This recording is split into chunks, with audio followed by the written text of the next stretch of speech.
उम्र भले ही 60 पार कर गई हो, लेकिन दिल तो बच्चा है जी।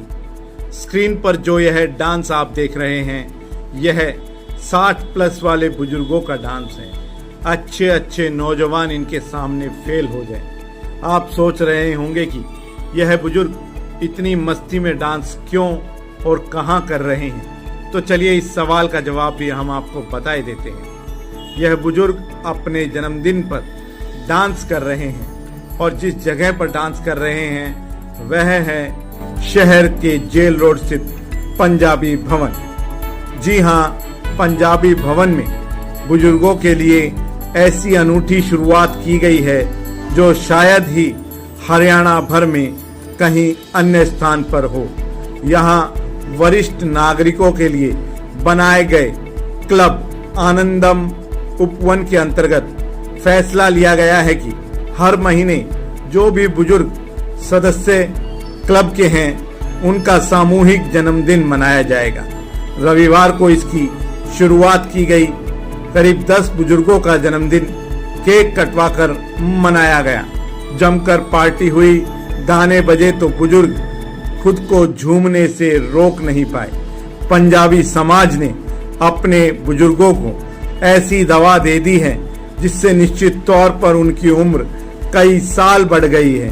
यहाँ वरिष्ठ नागरिकों के लिए बनाए गए आनंदम उपवन में उनके बैठने, बातचीत करने, किताबें व मैगजीन पढ़ने और खेलने के तमाम प्रबंध किए गए हैं। सलाम है ऐसे समाज को जो अपने बुजुर्गों के बारे में इतनी बेहतरीन सोच और इतने बेहतरीन इंतजामात करता है। मैं रेवाड़ी का रहने वाला हूँ। इस टाइम मैं इस्कॉन पंजाबी बाग में इस्कॉन से जुड़ा हुआ हूँ। आपका बहुत बहुत धन्यवाद, आपने हमें इनवाइट किया और उससे अच्छी पहल है। और मलिक साहब आपके साथ ही हैं, ये सब ठीक करेंगे जो भी करेंगे। मैंने बोला था कि अब समाज ना बहुत छोटे हो गए हैं, परिवार छोटे छोटे रह गए हैं, परिवार में लोगों की संख्या कम होती जा रही है। तो उस हिसाब से जैसा भी हमने देखा, हमने दिल्ली में रहते हैं तो ऐसा प्रोग्राम हमने नहीं देखा। तो समाज की दृष्टि से देखा जाए तो बहुत अच्छा है कि सारे समाज को इकट्ठा करके उनका जन्मदिन मनाया गया।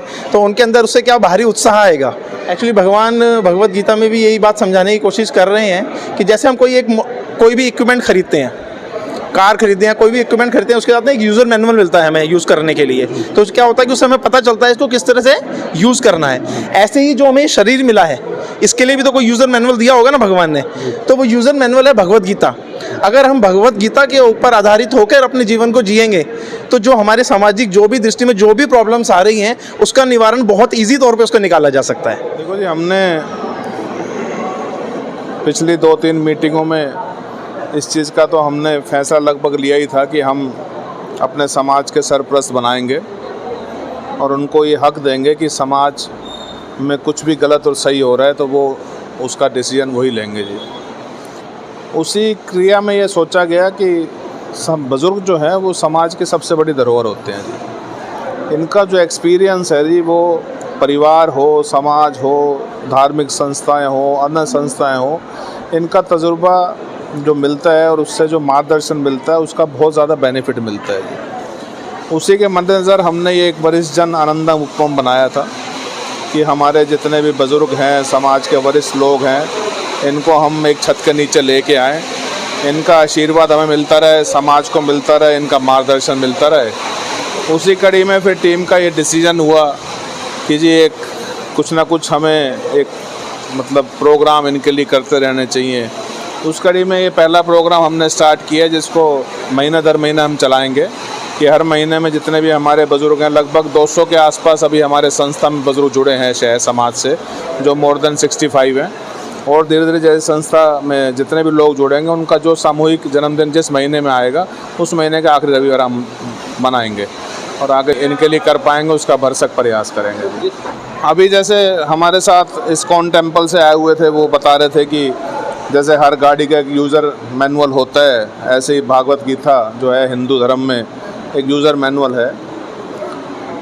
ईश्वर, नेचर, अल्लाह, कोई भी एक ताकत तो है जी जो इस सृष्टि को चला रही है, लेकिन किसी ने उसको नहीं देखा। तो हमें अगर इस सृष्टि को दिखाया तो हमारे माँ बाप ने दिखाया जिनसे हमने जन्म लिया है।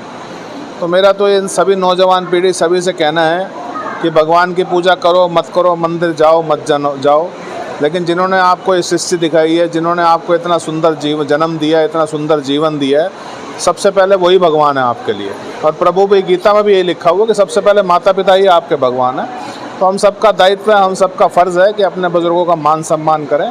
मैं आपके माध्यम से सभी नौजवान पीढ़ी को ये कहना चाहूँगा कि सबसे पहले अपने माता पिता का, अपने बुज़ुर्गों का मान सम्मान करो, उसके बाद दूसरा काम करो।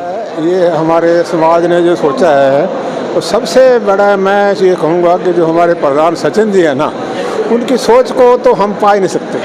उनकी नई से नई सोच आ रही है और मैं ये समझता हूँ उनको दुआओं का ढेर लग रहा है। ये आज जो ये फंक्शन हुआ है, आपने देखा है, ये आज सभी वरिष्ठ नागरिक जो हमसे जुड़े हुए हैं, ये सबका आशीर्वाद उनको मिला है। ये उनकी सोच है कि आज शुरुआत पहला दिन था, ये 1 जून का महीना, जिसमें सारे इकट्ठे, जिसका भी 10 आदमी थे। और इसी तरह जो है ये आगे भी जो है हर महीने जो है ये हर एक का सामूहिक जन्मदिन मनाया जाएगा। और हम तो क्या है जी, समाज जो है इनको जो है प्रेरणा दे रहा है, ये इसी तरह समाज की सेवा करते रहें और अच्छे काम करें।